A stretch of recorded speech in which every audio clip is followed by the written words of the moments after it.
أهلا بكم. هتكلم معاكم النهاردة عن أفضل علاج ممكن تستخدمه كمنوم طبيعي وملوش أعراض جانبية أو أضرار صحية. هقولك عليه، لكن في البداية انزل دوس على زر الإعجاب واشترك في القناة علشان نوصل لأكبر عدد من المشتركين في وقت قريب. يلا بينا نبدأ الفيديو.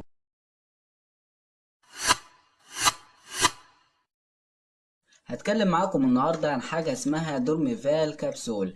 دورميفال كبسول بيستخدم لعلاج الأرق والقلق والتوتر. ميزة الدورميفال كبسول إن هو متكون من عناصر طبيعية، يعني ملوش أي أضرار صحية أو أعراض جانبية أو أي مشاكل خالص. كمان بيتميز الدورميفال كبسول إنه آمن جدا على جميع الأعمار، يعني ممكن لو حد كبير ممكن ياخد منه عادي، مفيش أي مشاكل حتى لو ماشي على علاج ضغط أو سكر. كمان الديرموفال كبسول بيتميز ان هو مش ادمان، يعني مش زي الانواع التانية بتاخدها ولازم تمشي عليها على طول. لا، ديرموفال كبسول ممكن تستخدمه في اي وقت وتبطله في اي وقت، ملوش اي اعراض جانبية وملوش اي مشاكل خالص. بتستخدم الديرموفال كبسول، بتاخد كبسولتين قبل النوم، ممكن تاخد 3 كمان، مفيش اي مشاكل خالص. ديرموفال كبسول زي ما حضرتك شايف كده علبة بتتكون من شريطين، كل شريط بيحتوي على 10 كبسولات.